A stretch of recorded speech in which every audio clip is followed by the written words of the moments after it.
Hey, welcome to That One Time, the place for unforgettable moments and stories worth sharing.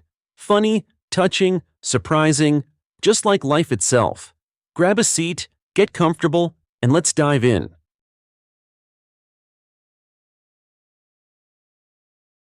It was a wonderful autumn day. Against the backdrop of the blue sky, a warm glow emanated from the trees covered in gold and crimson. The clear air was intoxicating with its freshness, the smells of damp earth and fallen leaves. In the old park, a man sat on a bench and watched a large Labrador. The dog, with magnificent golden fur shining under the rays of the unusually bright autumn sun, clearly enjoyed racing between the trees across the carpet of fallen leaves. Suddenly, he braked sharply and with full force flew into a pile of fallen leaves, burying himself headfirst and raising a multicolored whirlwind around him. Crouching low, the dog froze and looked at his owner. "Well, why are you sitting there glued? Come here, let's jump together. It's so much fun," the dog's gaze seemed to say. The dog snorted loudly several times, trying to free his nose from the cobwebs and leaf particles stuck to it, and grabbing a small branch, he dashed toward the bench with all his might. "Well, Sam?" The owner affectionately ruffled the dog's back and gently wiped a cobweb from his nose. "You're acting like a puppy today." The dog lifted his muzzle, and large shining eyes stared into the owner's face. His tail wagged furiously, and the dog's whole body twitched impatiently. Sam sat down, lifted a paw, and looking questioningly at the man, whimpered softly. "Calm down," the man laughed cheerfully. "What's with this burst of youth today? Did you come here to play with me?" "No, I can't. It'll pass later. Others will be jumping then, but around me." The man laughed softly again, but this time the laughter sounded bitter. "If only Ian were here with us, he would have run with you." The man suddenly fell silent. His face twitched as if in pain, and he added, pushing the words out with difficulty, "And if Olivia were with us, I'm sure she would have jumped with you. I remember all your tricks. It was she, Olivia, who taught you, right?" The dog, hearing the sounds of the beloved voice and familiar names, yelped, wagged his tail madly, and sat down next to the bench, still holding the broken branch in his teeth. Evidently, he hadn't quite given up hope of involving his owner in a fun game. However, he was clearly happy just sitting nearby and feeling the touch. The man, continuing to stroke the dog's head mechanically and habitually running the silky ears through his fingers, inhaled a portion of the delicious fresh autumn air with pleasure and closed his eyes. Memories, joyful and bitter, bright and sad, suddenly flooded over him. Their family wasn't particularly wealthy. His mother worked as a librarian all her life and joked a little bitterly that, fortunately, she managed to retire before the internet killed all libraries. His father worked as a foreman at a factory, and all his short free time from work was spent rustling newspapers, looking suspiciously at his wife, and demanding good grades from his son. Victor, who dearly loved his mother, was even a little afraid of his father, although he loved him with some strange, forced love. George was a stranger, an incomprehensible and unkind person to his son. It was terrible, but Victor couldn't change his attitude towards his father. Perhaps as he grew up, the boy might have been able to understand his relative better, to build a relationship. But there wasn't enough time for that. George died suddenly. 9-year-old Victor was left with his mother, who, after George's death, became so melancholic as if she had lost not a gloomy, perpetually dissatisfied husband, constantly suspecting her of some mythical infidelities, but a loving man. After school, Victor entered the institute, majoring in engineering. He doubted the correctness of his career choice. A relative came to his rescue, his mother's older brother. Uncle Peter had a small garage auto repair shop where he fixed and resold cars. "All this fluff, all these lawyers and merchants, it's all temporary. Needed today, gone tomorrow," he rumbled in his smoky bass, listening to his nephew's doubts. "And what kind of work is that, God forgive me, for a real man, shuffling papers and deceiving others? Bah! But I have a real job, a man's job." Uncle Peter proudly straightened up and began thumping his rather large fist, stained with indelible machine oil, on his chest. "And I'll always have clients and work. I'll always earn a piece of bread with butter, and even with caviar if I want. And you, Vic, come work for me. I'll set you up. You'll start actually doing what they teach you theoretically in your institutes. Plus, you'll start earning some money. Stop living off your mother." This was an argument, and a very serious one. Victor had long been trying to earn money here and there, but all of that, along with his mother's modest pension and his even more modest student stipend, was barely enough to live on. Working at his uncle's workshop somehow clicked for Victor right away. He turned out to be a person with an innate technical aptitude and intuition. Everything he saw and did there interested him, and he wanted to know and be able to do even more. "Yes, Vic, your hands are certainly in the right place," his uncle would say. "With these hands and more brains, you'd be priceless. You go and study," he would bark sternly as a disciplinary measure. Victor studied easily with pleasure. In the evenings and on weekends, he worked in the workshop, quickly gaining practical experience. After just a year, he was confidently entrusted with independent car repairs, starting with simple cases but gradually moving on to more responsible and complex ones. Time flew by, and 5 years later, by the time he graduated from the institute, Victor Bennett was already an accomplished mechanic who, despite his youth, had built a solid reputation among car owners constantly worried about endless breakdowns. "Fee Vova, that's wonderful. I'm so happy. I'm so proud of you." His mother proudly stroked her son's new diploma. "That's a very good profession for a man." "Yeah, Mom, you think so?" Victor looked at his mother playfully. "But if I were a lawyer now, that would be more prestigious, and my hands would be clean," he added, looking at his palms covered in calluses, small abrasions, and indelible spots of technical oil. "Nonsense, son, that's rubbish. My dear brother Pete talks a lot of unnecessary nonsense, but he's right about this. You have a wonderful man's profession," his mother smiled. "Don't laugh, Vova, but I always thought the ideal family was when the husband is an engineer and the wife is a doctor." "Ha, Mom, you're something else," Victor burst out laughing. "Why a doctor specifically? Oh, nonsense. I, for one, will definitely never ever be able to love a woman doctor. I think they're all somehow cold." Son and mother laughed cheerfully and were happy. The categorical way Victor judged women doctors was not accidental. It was hard to explain, but something related to medicine caused him some unpleasant feelings from early childhood. Vova desperately sabotaged trips to the clinic, screamed during appointments, and hid from the pediatrician called to the house. As an adult, Victor never even went to the clinic, being a healthy person and completely convinced that a cough and a runny nose were no reason to die. He habitually ignored medicine, just like seasonal colds. However, this time he couldn't avoid visiting medical institutions. He needed certificates to renew his driver's license. "Who's last?" Victor asked, approaching the office door to the sufferers sitting along the wall, just like him. "Not last, but next. I am," one of them mumbled, and receiving no response, looked up at Victor. "You'll be after me? Hey, you'll be after me. Can you hear? Man, are you deaf or something?" The man indignantly tried to get Victor's attention. But Victor heard and saw nothing around him except an incredible, almost ethereal creature, walking, or rather floating, down the shabby clinic corridor. The magical vision in the form of a short, slender young woman in a white coat fluttered past the frozen Victor and disappeared behind the office door.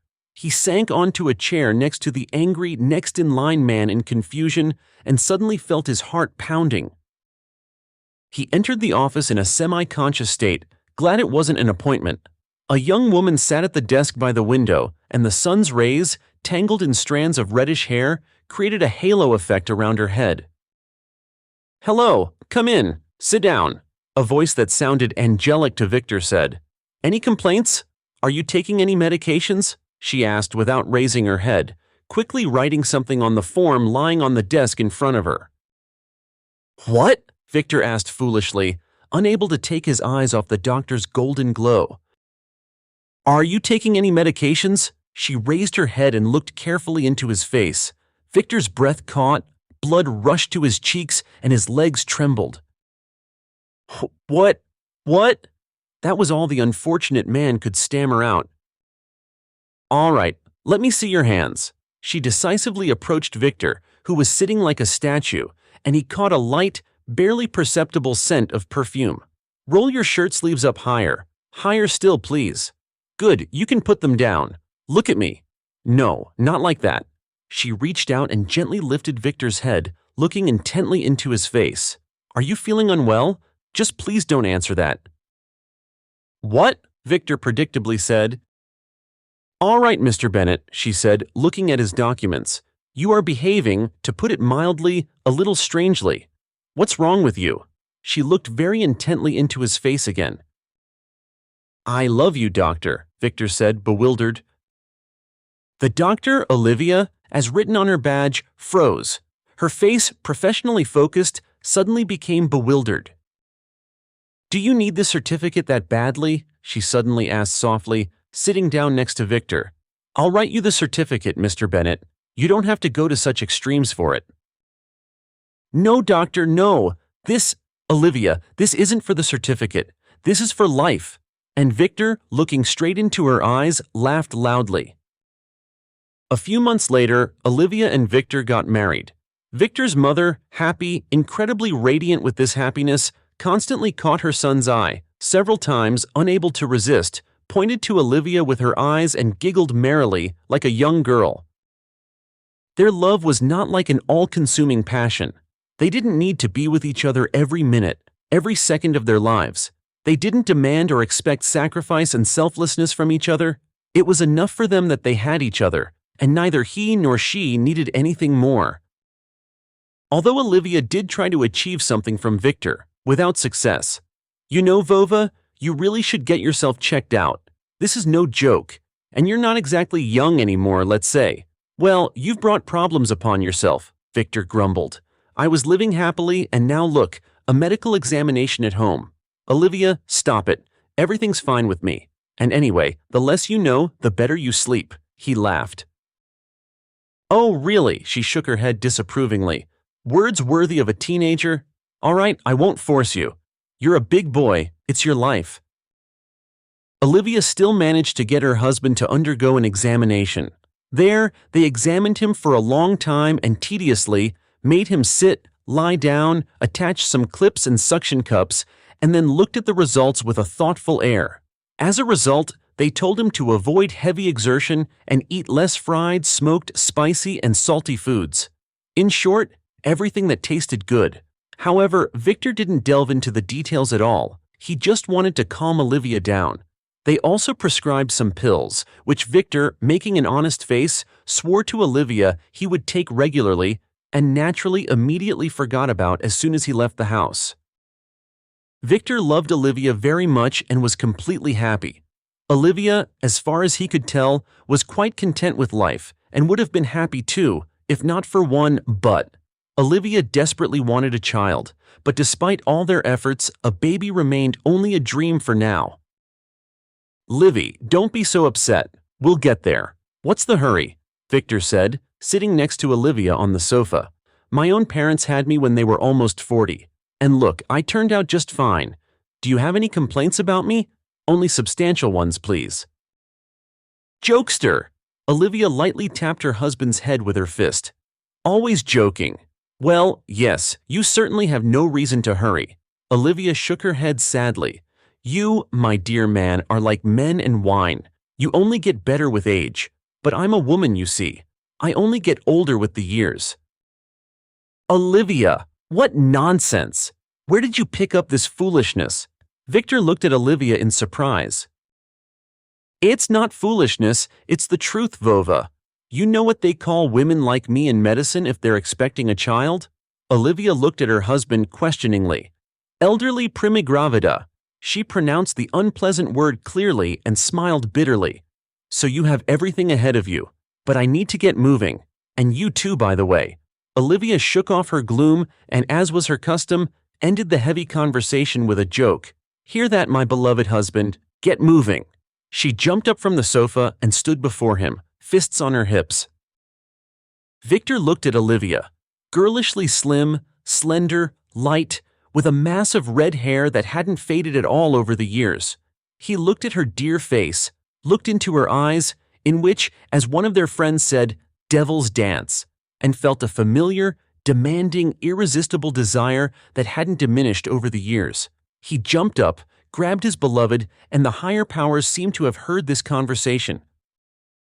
Exactly 9 months later, the elderly primigravida Olivia, who had carried the entire pregnancy like a 20-year-old girl, gave birth to a boy easily and quickly. Victor, dazed by worries, unfamiliar thoughts, and anxieties, held his son for the first time, looking with fright at the pink, wrinkled face. The answer was an unexpectedly serious gaze. "Redhead," the happy father exhaled. "Olivia, he's a redhead, just like you." "He's not a redhead at all." Olivia took the baby from Victor, who stood awkwardly bent over like all new fathers, afraid to move and drop the precious bundle. "He's just golden, our golden boy." They named their son Ian. Long awaited, hard won, and late, of course, he was the light of their lives for his parents, a joy and a hope. Ian grew into a healthy and bright boy. He didn't excel with special talents, but studied without failing, which is to say, normally. He drew quite well, strummed the guitar, and like all boys, sat engrossed in computer games. But at least he didn't become addicted and allowed his parents to take him to the dacha with pleasure, where kebabs and pie awaited him. However, these joint family evenings and trips for the three of them happened less and less often. The reason was Victor's busy work life, his business. By the time Ian turned 10, Victor Bennett was already firmly on his feet, owning several workshops and auto repair shops. And it all started with the very uncle's workshop where he began working part-time from his first year at the institute. Childless, heavily aged Peter completely handed over his workshop to his nephew a few years after Victor graduated from the institute. He did, however, negotiate the right to come at any time and, if he wished, as he put it, shake off the dust by joining in on some simple repair. In most cases, however, Peter's visits boiled down to discussing Victor's skill and business acumen. "Look at that," he would explain enthusiastically and with pleasure to some old client or friend. "It was me who made Vic get into all this back then. Without me, he'd be shuffling papers somewhere now. But with me, he became a master. And what a master! See, honestly, he's already bought equipment for himself here. It doesn't even fit in the premises anymore. He tells me, 'Uncle Pete,' he says, 'I'm opening a second workshop. I'm going to build a chain of service centers.' The fool! Do you hear? Can you imagine how they'll tax him now? And he'll take out more loans for the equipment and the rent and the salaries for all those idlers. Does he need that? He should just sit quietly, turn screws for bread and caviar. He has golden hands and a head that works, God bless him. But no, he's getting into God knows what." Peter would break into an old smoker's cough, shaking his head indignantly and waving his arms, his eyes shining with pride for his nephew. Victor's business was large and troublesome, and it consumed more and more of his time. "Victor, there's something—" Ian and I thought about it, discussed it, and decided to get a dog. Olivia looked intently at her husband, who had unexpectedly stayed home that evening and hadn't rushed off somewhere, as usual, because of an urgent call. "A dog?" Victor was shocked and indignant. "Do you have any idea what a dog is like in the house? It's noise, fuss, fur, dirt. They bring all sorts of germs into the house." He thought for a moment and added for some reason, "Fur everywhere, you understand. And most importantly, Liv, you have to walk it, the dog, every day." Olivia looked at Victor mockingly, and at his last sentence, she burst into cheerful laughter. "Every day, really? Truly?" She shook her head, playfully feigning surprise. "I just don't know what to say. You've completely amazed me. Imagine that, walking every day. I always thought dogs peed once a week. You take them out, say, on Tuesday, and forget about it until next week." "Are you mocking me?" Victor stated, looking at Olivia, who was shaking with quiet laughter. He generally liked dogs, but preferred to do so from a distance, abstractly so to speak. It so happened that he never had pets, neither in childhood nor in youth. True, when he was about 12, to his considerable fright, he was given an aquarium with fish, which, despite all his efforts, somehow quickly and quietly died. Victor then felt a strange inner relief. which of course he carefully hid from his family. Owning a dog, in his understanding, was an extremely complicated matter, involving endless troubles and the necessity of doing things he absolutely didn't want to do. For example, trudging out into the rain and slush instead of lying on a comfortable sofa under a cozy, fluffy blanket and watching his favorite movie. Why do you need this? Victor made another attempt to influence his wife. Why do you need a dog too? Don't you have enough to worry about with us? Olivia looked into his eyes. I don't have enough to worry about, imagine that. And most of all, I don't have enough of you. Olivia lowered her hands, moved away, and sat down on a stool, and then she suddenly added in a completely different tone. Hearing it, Victor looked up at Olivia in surprise. He had never heard such a voice from her. Dry, somehow alien. I don't understand why you're worried about the inconvenience of a dog. You're never home anyway. What difference does it make to you who lives here? He gasped indignantly. And Olivia, without letting him object, continued. I've wanted to talk to you for a long time, my dear. Now we will, since things have turned out this way. We miss you. Do you understand? Both of us. All your endless traveling, business trips. You've been coming home just to sleep for a long time now. And what's more, we don't even see you at night. Do you think I don't know you've gotten into the habit of sleeping on the sofa in the living room? Olivia, I do that so I don't wake you. Victor looked at his wife indignantly. He was very hurt that everything he considered his great personal sacrifice for the sake of the family was now being held against him. Olivia, I work like crazy. I'm earning money for you actually, so you can have everything. Victor was almost shouting. I'm doing all this for you. For you, by the way. You don't have to do it for me, Olivia replied quietly. Do you hear? If you want to do something for me, for Ian, just please be with us more often and longer. Victor's throat somehow tightened. Olivia, I'll try, he said and added, forgive me, my dear. Try. I forgive you. Olivia looked up at him, habitually tucked her unruly red strands behind her ears, and added mockingly, and we're still getting a dog. A couple of weeks later, a funny, fat Labrador puppy, stumbling over its own paws, appeared in the house. Oh, Livy, you even chose a dog like yourself, just as red. Victor stumbled, laughing foolishly. No, really? The Labrador's eyes were suspiciously and persistently circling a certain coffee table. A plastic folder with business papers was clearly lying there, within the puppy's reach, and Victor intensely disliked Sam's close attention to it as they named the young hooligan. You two are something. Well, anyway, it's good with you. Victor fumbled for words and immediately sprang from his seat with a mournful yelp. The puppy had needed only a second to snatch the coveted folder from the table and attempt to disappear with it into the depths of the apartment. Even when grabbed by the scruff of the neck, Sam tried to defend his prize, and the folder, finally in Victor's hands, was already considerably chewed and slobbered on. Olivia, I take back my words, he shouted.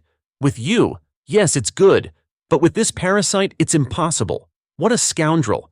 And how did he manage to chew, tear, and slobber on everything so much in just a few seconds? The puppy sat behind Olivia's legs with an almost human grin on his face, and she laughed cheerfully. This was just the beginning. While Sam was growing up, Victor lost count of the ruined shoes and scratched wallpaper. And as for how many carelessly left documents the tailed shredder destroyed, it was beyond counting. Moreover, Sam persistently chose things that belonged to the head of the family. He just loves you, you see? He loves you in a special way. That's why he chooses what's yours, what smells like you, Olivia said cheerfully, comforting her husband.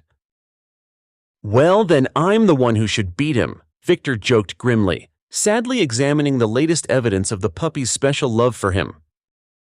And yet Olivia, as always, turned out to be right.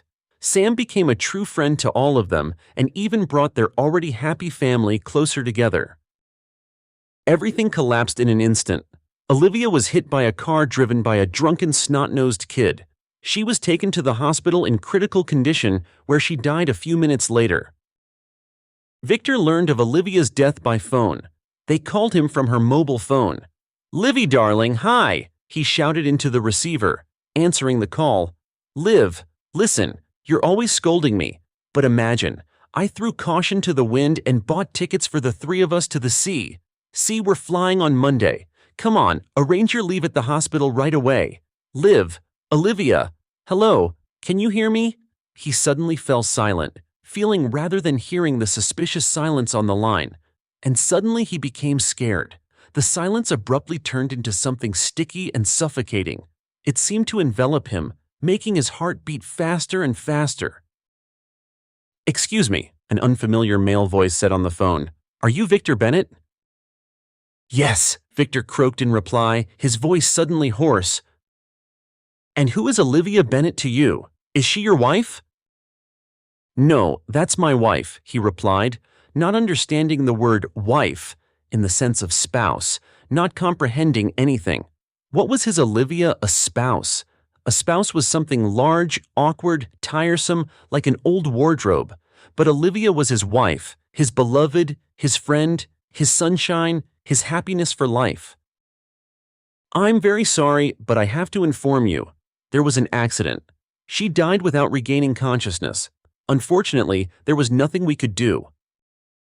The unfamiliar voice continued to say something, and Victor held the phone, clenching his fingers, trying to grasp one simple thought. Olivia, his wife, his beloved, his friend, his happiness for life, was no more. The following days passed in a haze, a fog.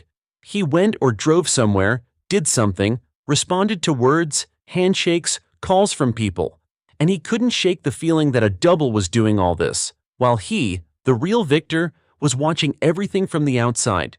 He saw his double collect Olivia's body from the hospital, saw how this same double sat silently next to Olivia's coffin, accompanied it to the cemetery, and lowered it into the grave. Then he, this same double, returned home, walked the dejected Sam, hugged him, lay down on the sofa, and closed his eyes. The next morning after the funeral, Victor was completely alone. Even that imaginary double who had seemingly done all the heavy work for him and seen Olivia off on her final journey had disappeared. The morning was sunny and bright. Victor woke up to a sunbeam dancing across his face, tickling and blinding him. "Who didn't close the curtains yesterday?" "Some hostess," he mumbled, getting out of bed. "My mood is terrible. Didn't I get enough sleep or something? And Olivia ran off somewhere early this morning. I wish she'd come back soon," Victor thought lazily. "Olivia isn't coming. Never coming. You'll never see or hear her again.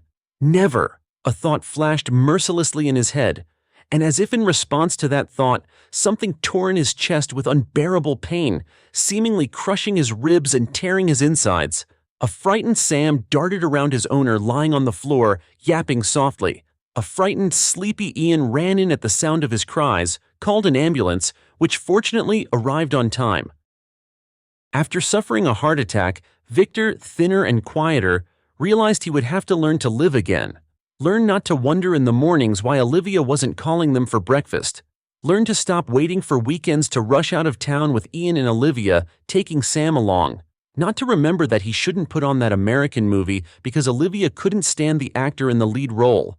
He was literally going crazy from these constant involuntary lapses into the past and the agonizing returns from there back to reality, where Olivia was not.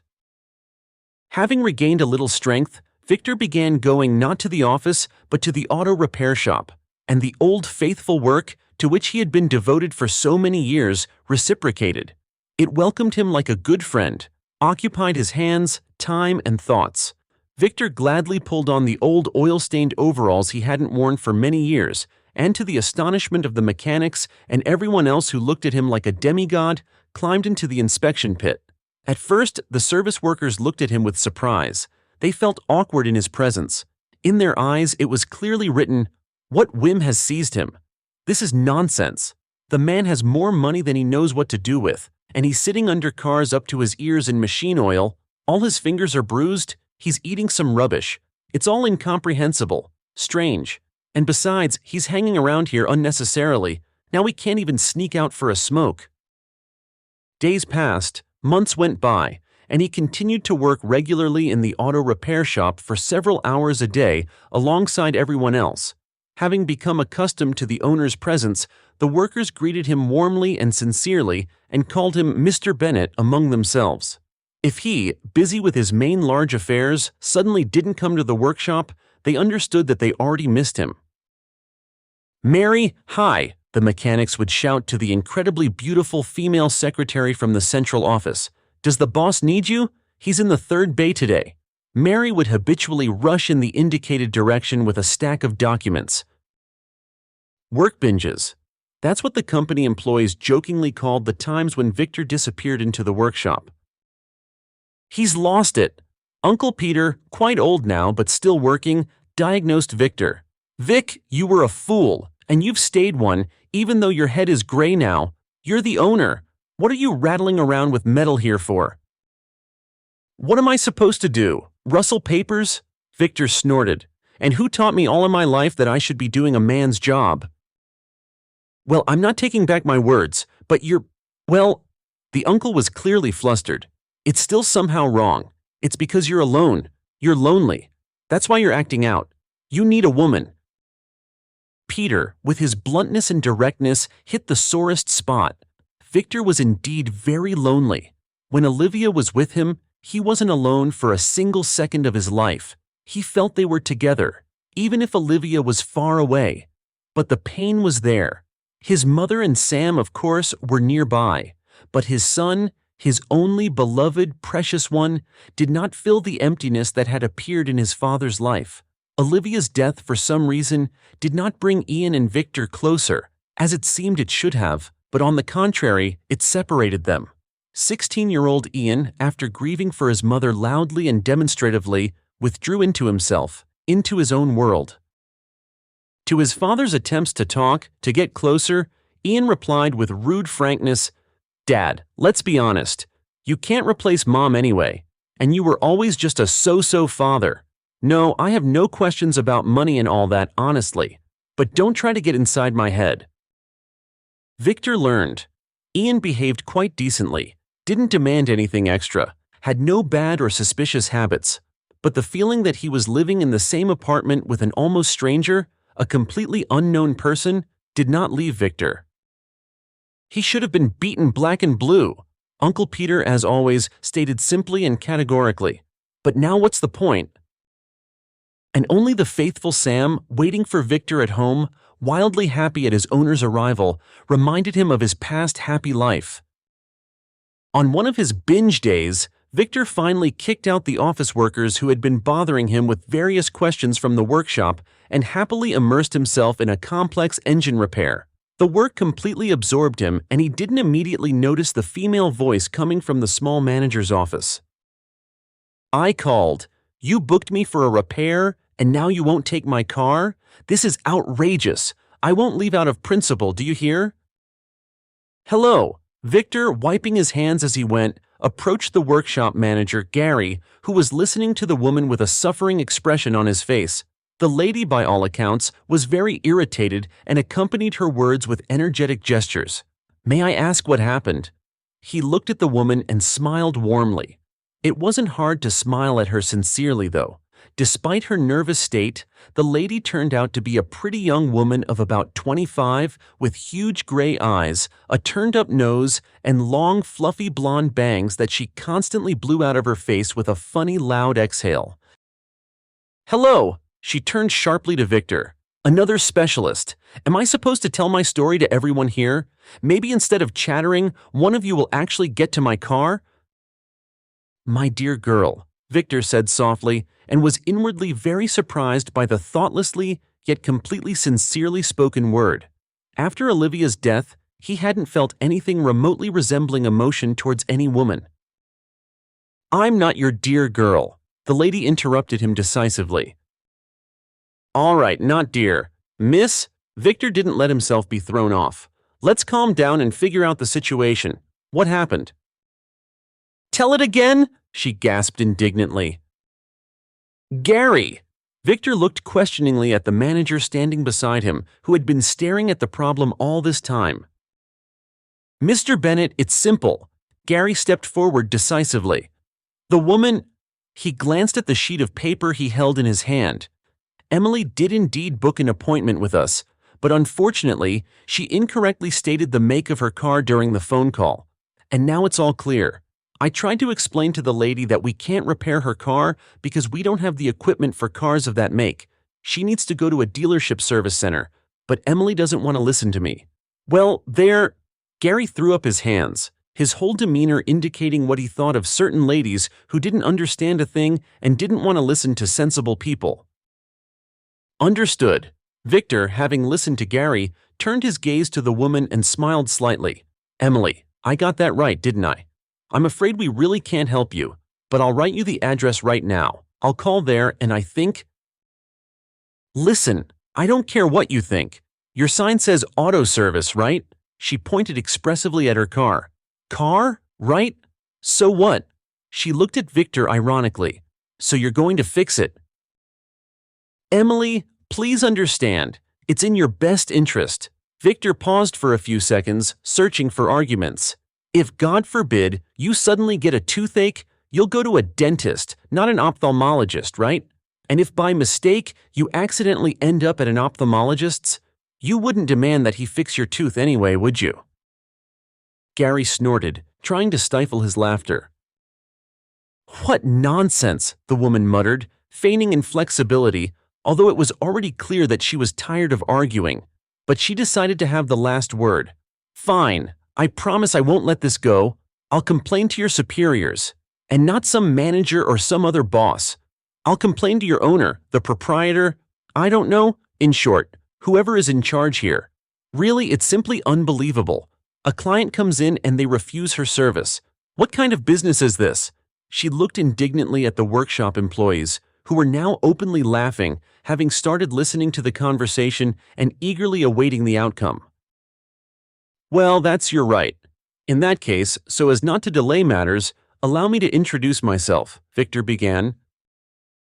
What do I care about you? She stamped her foot in indignation. Her rather high heel twisted, the girl swayed and would have fallen if Victor hadn't caught her arm. A light, barely perceptible scent of tart perfume wafted towards him, and her silky hair touched his cheek for a second, and suddenly he felt excitement and surprise. He was alive again, immersed in these forgotten sensations, a little frightened by them. He didn't immediately understand what she was saying. Emily pulled her arm away from his grasp and said, Anyway, be prepared. You and you.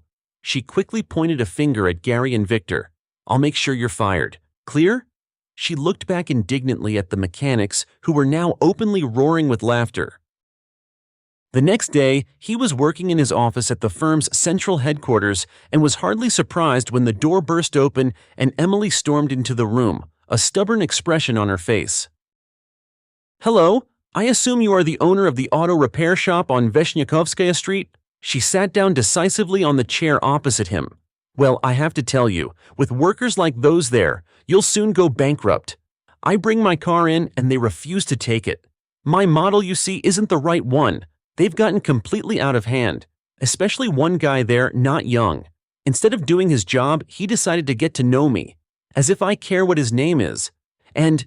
She stopped mid-sentence, looking confused, finally seeing Victor. A few seconds later, she used her familiar gesture to brush the too long bangs from her face and smiled sheepishly. Oh, it's you, the woman exclaimed in surprise. Yes, it's me. My name is Victor Bennett, and you are Emily, I remember. He stood up from his desk and bowed gallantly. You're a jokester. You're the owner of this establishment, it turns out. But then why were you in the workshop looking like that? It's strange. Well, why strange? It's perfectly normal. It would be strange if I worked in the workshop in a suit. All right, Emily, let's leave aside my strange behavior. Let's figure out what we should do about you. Meaning? She asked, surprised. Well, how? You probably understand that I cannot fulfill your demand to fire everyone, including myself, Victor said seriously. Emily looked at him and unexpectedly burst out laughing. The laughter was so sincere and contagious that Victor involuntarily laughed along with her, easily and cheerfully as he hadn't laughed in 2 years. Yes, well, I guess my complaint is hopeless, Emily said, still hiccuping from laughter. All right, Mr. Bennett, It was nice meeting you, despite everything." She stood up from the chair and extended her hand to him. He took the slender, narrow hand in his own and involuntarily covered it with his other hand and held it.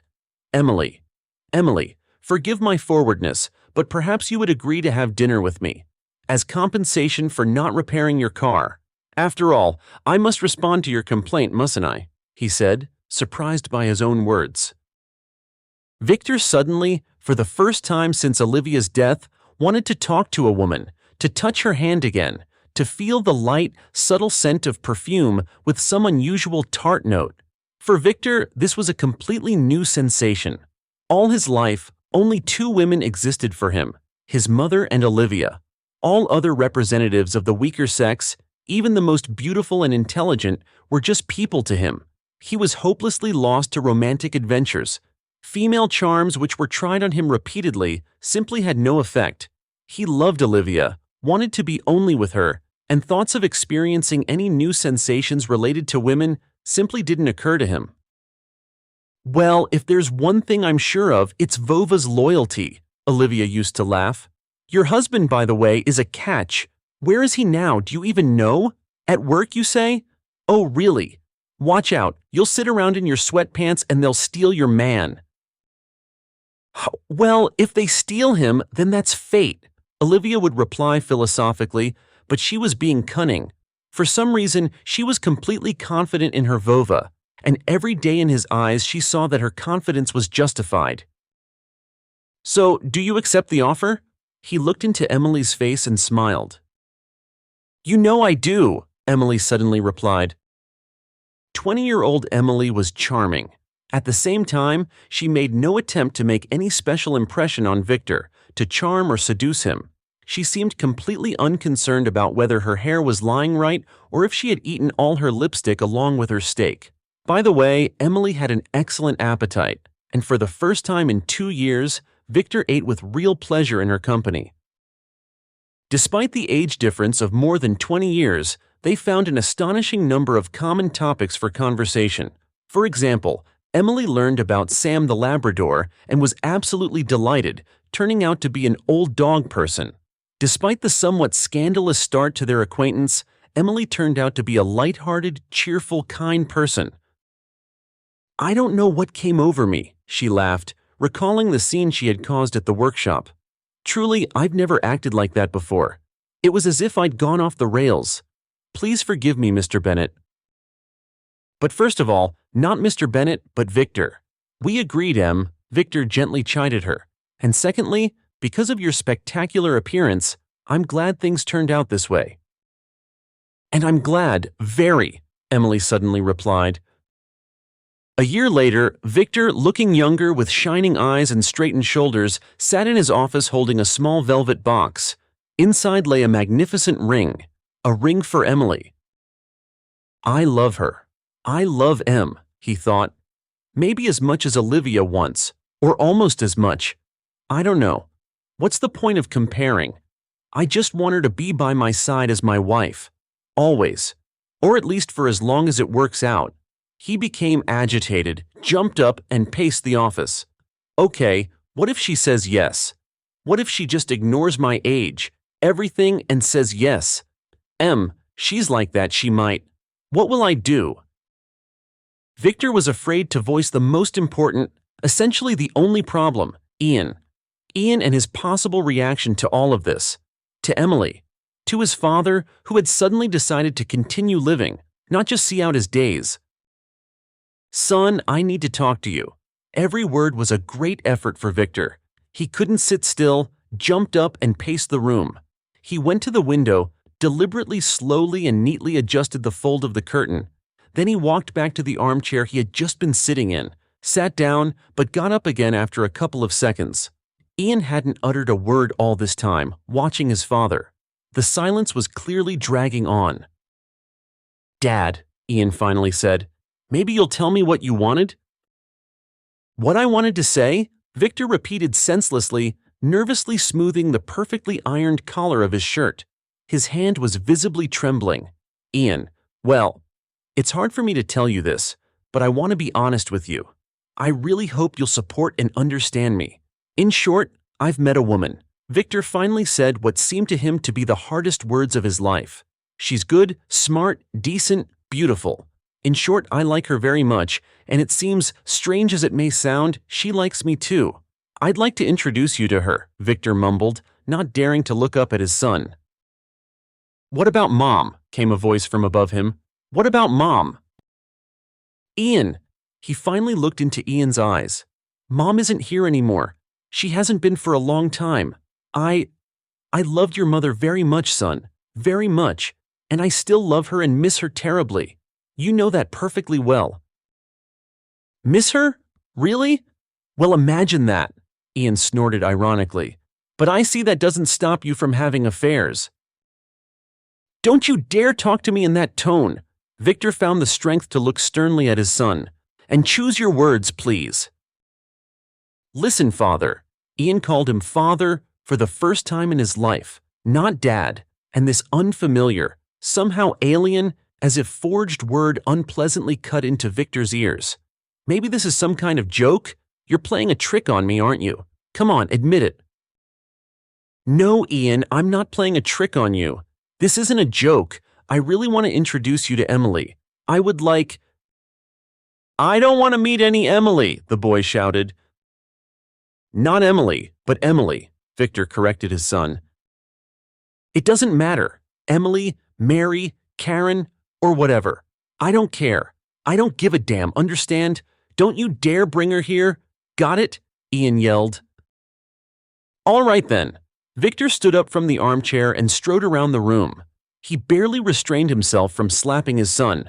I dare remind you that this is my apartment, and I will decide what I do, both now and later. Do you hear me? He looked at Ian. And if you don't like something, well, let's decide. Will we continue living together or not? Victor's voice did not tremble and did not betray the turmoil that was currently raging in his soul and mind.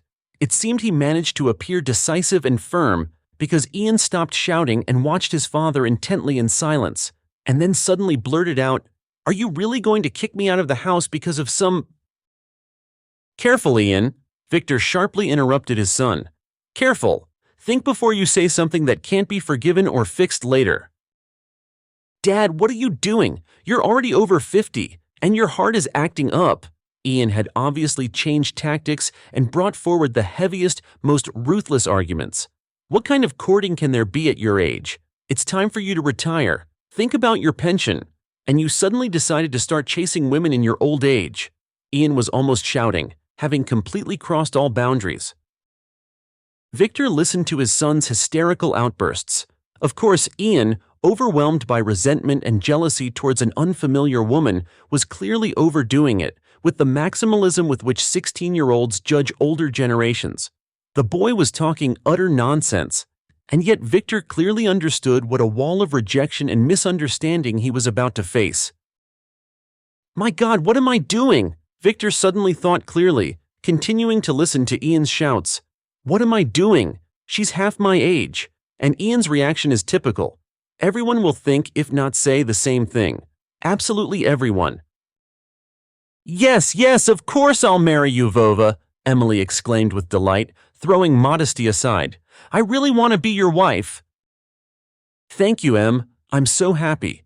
Only forgive me, we need to talk. He struggled to choose and push out the words, although he had already rehearsed this conversation 1,000 times in his mind. Em, you see, I'm, to put it mildly, not a young man, he mumbled. I understand perfectly, perfectly. I'm not a girl either, Emily snorted. Em, darling, but you know what I mean? He sighed painfully. Yes, I know, of course. Her voice became hard. You are significantly older, and I am unforgivably young, and I'm marrying you solely for your money, to take everything you have and run off abroad with a young lover. Oh, and another thing. You have a bad heart. I can take advantage of that, finish you off, and voila, I'm the heiress to everything. They'll tell you that many times too. Emily, he exclaimed. No, let's talk. Let's say all this nasty stuff out loud. I know all this perfectly well, Victor, and I also know that you are ruining everything right now. You are ruining possibly the happiest moment of my life. Vova, my dear, my darling, let's do this." Emily wiped away her tears, lifted her face, and looked intently into his eyes. "Either you trust me completely and fully, my sincerity, my feelings for you, or right now, we say goodbye to each other." He looked into her eyes and believed, once and for all. At least at that moment, he thought it was forever. Emily moved into their large apartment, and by that time, Ian, a second-year student, was living in a dormitory. The relationship between Ian and Emily, despite all of Victor's hopes, was, to put it mildly, separate. Victor and Emily and Ian, even more incomprehensible and unpredictable. Something was clearly happening between him and Emily, and Victor tried many times to find out what exactly. "Ian, what's going on?" "Shh, listen, father. I'm a man. You yourself just recently shoved that in my face." "Yeah, helped," his son snorted ironically. "Well, actually, you created this problem yourself. You're talking about Emily, I'm talking about my life. That's it. Leave me alone." His son cut him off. "Ian, don't you dare talk to me like that." His father tried to call his son to order and immediately gave up. "Ian, how about I buy you an apartment?" Having gotten nowhere with Ian, he tried a different approach. We need to talk. What's happening between you and Ian?" "My dear, I won't say everything is perfect, but in principle, nothing is terribly wrong. It's a typical story about a stepmother and stepson. Well, you know, stepmothers are never good, but I'm trying very hard, and anyway," she hesitated. Victor felt that something very important was hidden behind Ian's aggression and Emily's playfulness, and this something wouldn't let Victor live in peace. It bothered him like a sore tooth, and so he sat on a bench in the park, stroked Sam's golden ears, and thought about what he should do. How could he understand what was happening in his home? And if he suddenly heard something close to the truth from one of them, he simply wouldn't have the courage to believe it. He had to see and understand everything himself, on his own, and he would have to do it without his son and wife knowing, as repulsive as it was for him to secretly watch them. "Alan, hello!" Victor dialed his deputy's number. "Give me the phone number of the company that installed our video surveillance system, please." The next day, a quick young man taught Victor the intricacies of surveillance. "The camera is tiny. You can install it anywhere. Higher up is better, so they don't accidentally bump into it." He lowered his voice mysteriously. "There's no sound, but the image will be top quality at any distance. The company guarantees it." After installing the camera in the apartment's living room, Victor went to work, sank tiredly into the armchair in his office, and opened his laptop. There was no sound, but the image was clear, just as the technician had promised. Ian was the first to come home. He wandered around the apartment, then returned to the living room and settled directly opposite the camera, turning on the huge wall-sized television. The boy sat on the sofa in a relaxed, casual pose. Alone in the apartment, he had no need to play the role of the offended or deprived. His face, so much like Olivia's, so dear and familiar, caused a pang of poignant, sharp love for his son and Victor, who was watching the monitor. He desperately wanted to drop everything, rush home, grab this long-legged, tousle-haired, snub-nosed creature, his Ian, and hug him tightly. To ask forgiveness for everything done and not done, to say how much he loved his son. Lost in his feelings, Victor didn't immediately realize that something was happening in the apartment. Ian's posture changed. He remained on the sofa, but he tensed up as if bristling. The familiar, gloomy, angry grimace appeared on his face. Instead of the sweet, nice Ian, Olivia's copy, a wary, awkward boy sat on the sofa, from whom anxiety and aggression practically emanated. Emily entered the room. Judging by the movement of their lips, they were talking.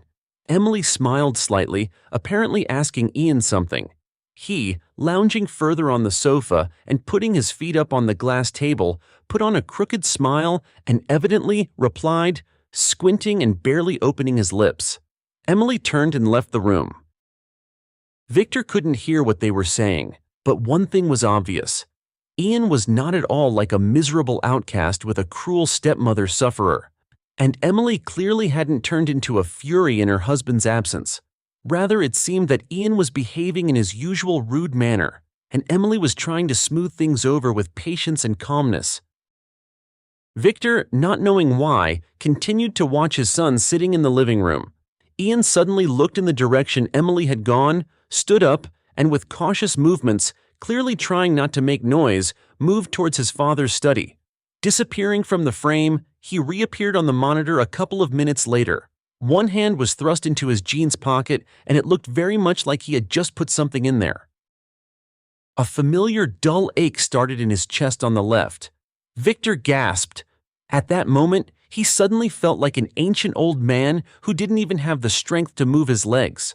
So after all, Ian had betrayed him. Ian, not Emily. Ian was tormenting Emily, and it seemed quietly taking money from the safe in the study. Well, at least that was easy enough to find out.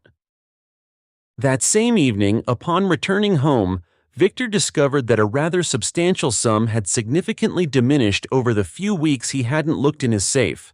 He didn't talk to his son, but just waited, not knowing what for. And he waited.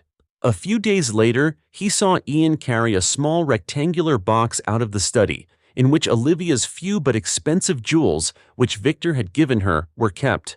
Olivia liked to wear jewelry, calling them our diamond fund. "I need to talk to you," Victor said the next evening. "Well?" Ian snapped habitually. Money has started disappearing from our house, and not just money." To Ian's credit, he tried his best to appear calm and indifferent, but he wasn't very good at it. "Why are you so sure I took the money?" Ian smiled awkwardly, or rather bared his teeth, hiding his fear behind it all. "There's another person in our apartment, a complete stranger, by the way. Maybe we should ask her? Maybe our young wife is short on cash?" "All right then." Victor enunciated the words through clenched teeth, feeling the familiar dull pain in his chest. "The money, of course. If it's still intact, you can keep. Give back the jewelry and get out." Ian left the room. After a few minutes, he returned. "Here's all your money." He threw a wallet at his father's feet. "I didn't take a single ruble. You can count it, but I won't give you the jewelry. They'll be kept with me. You can call and report a theft. I don't care. I won't give them back even if they put me in prison. These are Mom's jewels. I won't allow some strange woman to wear them. Do you hear?" By the end of the sentence, Ian's voice, trembling more and more, finally broke, and the boy, unable to bear it, sobbed. Victor stared at his son. The shell of bitterness, cynicism, and lies seemed to peel off Ian before his eyes. Standing before him was his beloved, only son, his and Olivia's, their golden boy, confused and lost in his fantasies and delusions, but still his own dear Ian, still hopelessly missing his mother and having driven that longing so deep inside himself that it had turned into hatred. Hatred for his father, for Emily, for the whole world around him where his mother was not. "Ian, forgive me," Victor said softly. Ian lifted his tear-streaked face to his father and said quietly, in a barely audible whisper, "And you forgive me, Dad. Forgive me for this. And for Emily. I love you, Dad." Victor took a few steps and squeezed his son's outstretched hand with all his might, and around them, jumping and barking happily, his golden fur shining, not knowing what he was so happy about, was Sam.